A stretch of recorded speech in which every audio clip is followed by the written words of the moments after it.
नमस्कार दोस्तों, मैं आदित्य। आज हम सभी लोग जानेंगे कि रेणु वर्मा की जो सफलता रही है उसके बारे में और उसमें जो समस्याएं ही आई हैं उसके बारे में। सबसे पहले तो मैं आप सभी लोगों को बताना चाहूँगा कि रेणु कोई और नहीं, मेरी खुद की बहन है। ये मेरे लिए गौरव की बात है। और दूसरी बात आप सभी लोगों को बताना चाहूँगा कि शुरू से जब से वो छोटी सी थी, वो चाचा जी मेरे जयश्री प्रसाद वर्मा जी के संरक्षण में रही है। तो संरक्षण में केवल उनका ही नाम लेना ठीक नहीं है, अब उसमें घर में तो सब लोग थे, तो ज़्यादा मैं उनका नाम ज़्यादा खास करके इसलिए ले रहा हूँ क्योंकि कर्मवीर उसको उन्होंने बनाया है। मेरे चाचा जी ने और चाची जी ने, दोनों लोगों ने मिल करके ही, ज़्यादा खास करके मैं उन्हीं लोगों का नाम इसीलिए ले रहा हूँ क्योंकि उन्होंने मेहनत करना उसे सिखाया। और जो मेहनत वो करती थी शुरुआत में, ऐसा नहीं है कि केवल पढ़ाई में, वो खेत में भी करती थी काम, खेत का भी काम बहुत करती थी वो। और जानवरों को चारा देना, जानवरों का चारा काटना, घर में खाना बनाना, सारा काम उसने किया है, सब कुछ करती थी। और ये सब कुछ करने के बाद फिर कुछ दिनों के बाद उसकी शादी हुई और वो अपने ससुराल गई।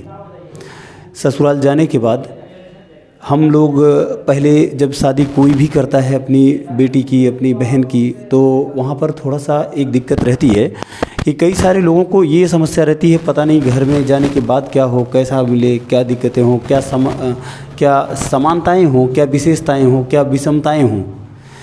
जो विषमताएं आती हैं उन विषमताओं को लेकर के लोगों के मन में बहुत ज़्यादा बहुत एक अलग सी दुविधा रहती है।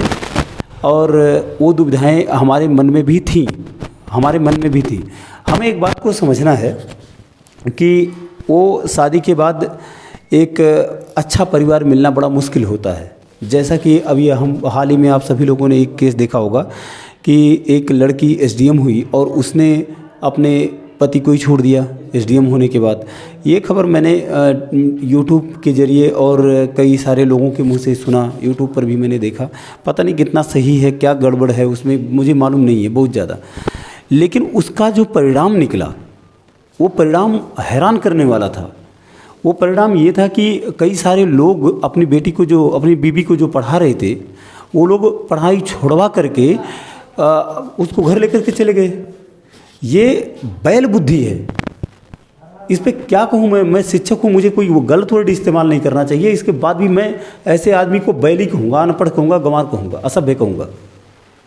ये एक आदमी, एक लड़की ने अगर ऐसी गलती कर भी दी है तो पहली बात, मुझे ये बात क्लियर नहीं पता है कि उसने अपने पति को धोखा दिया है या पति से किसी बात से परेशान थी इसलिए धोखा दिया है। कौन जानता है इस बात को? उन दोनों के बीच के मैटर को हम लोग जानते हैं। इसको राजनीतिक मुद्दा बनाने वाले जो लोग हैं वो मूर्ख बनाते हैं।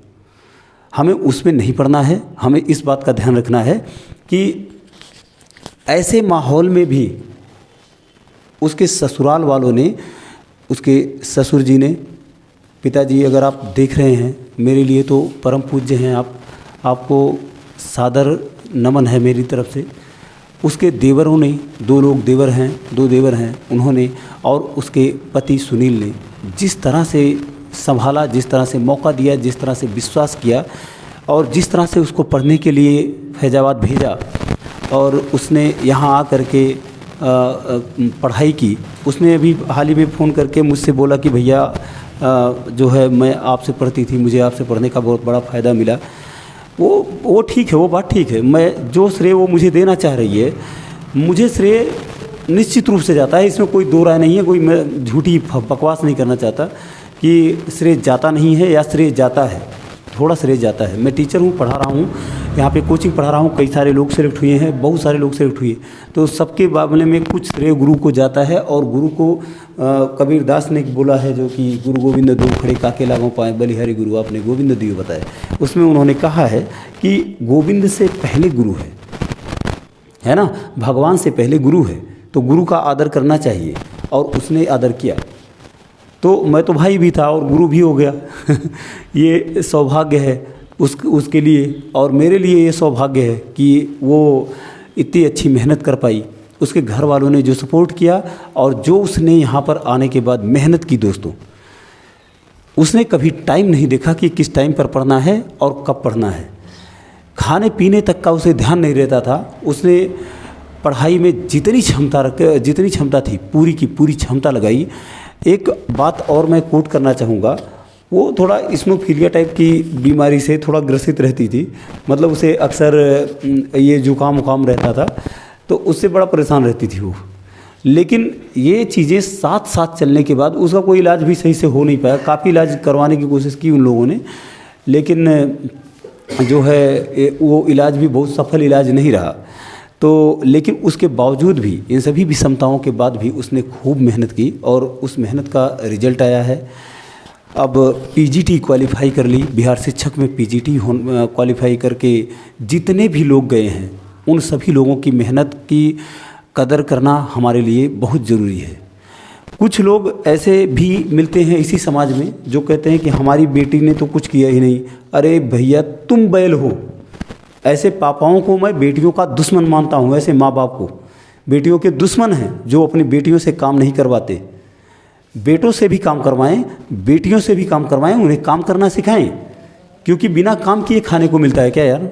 कभी मिलता है क्या? समझ करके आप काम नहीं करवाते। बेटी ससुराल में जाएगी राजा के घर, अगर राजा के घर जाएगी तो भी राज्य संभालना पड़ेगा। इतना आसान नहीं होता है बिना किए कि कॉन्फिडेंस शरीर में दिमाग में आना।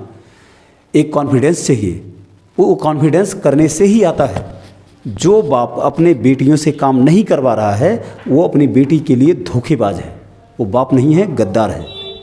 मैं ये बात खुले लफ्ज़ में बोल रहा हूँ। मैं समझता हूँ, मुझे शिक्षक हूँ मैं, मुझे इतना खतरनाक वर्ड नहीं इस्तेमाल करना चाहिए, लेकिन खतरनाक वर्ड, जब खतरनाक काम हो रहे हैं, सती प्रथा चलती थी, उसमें औरतों को जला दिया जाता, सीधे फूंक दिया जाता था, जीवित औरत को जला दिया जाता था। ऐसे औरत को इसको कैसे सही कहोगे आप? क्या कहोगे आप कि सती माता हो जा रही हैं, उनकी पूजा करोगे तो आपको बड़ा वो मिलेगा, वो मिलेगा। मतलब एक आध औरत को सीधा जला दो और उसके बाद कह दो आपकी जो है आप वो सती हो गई है, उसकी पूजा करोगे आप। थोड़ा सा समझने की बात है यहाँ पर कि हम सभी लोगों को कि ये सब चीज़ें मूर्खताओं से भरी हुई हैं कि नहीं है। मेरी नज़र में मूर्खताएँ हैं। आप क्या सोचते हैं वो आप सोचें।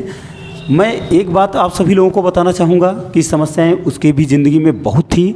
जब तक सिलेक्शन नहीं हुआ था तब तक बहुत सारे लोगों के ताने भी सुनने को मिले थे। बहुत ताने आए हैं। किसी ने ये तक कहा कि जो है कुछ नहीं कर पाएगी। कुछ लोगों ने ये कहा कि इतने इतना ही पढ़ने में अच्छी होती तो ये कर ले जाती, वो कर ले जाती। मैं गांव की भाषा में बोल रहा था, इतने पढ़े होती तो अब तक कोई होती, ये हो गई होती, वो हो गई होती। तो कहने वाले जो लोग हैं ना, उसके ससुराल वालों को भी उल्टा सीधा कहा कि जो है बहू को विदेश भेज रहे पढ़ने के लिए। ये सब कहने वाले कहते हैं, लेकिन वास्तव में जो सफलता मिली है उस सफलता के लिए मैं सबसे बड़ा श्रेय उसके ससुराल वालों को ही दूंगा।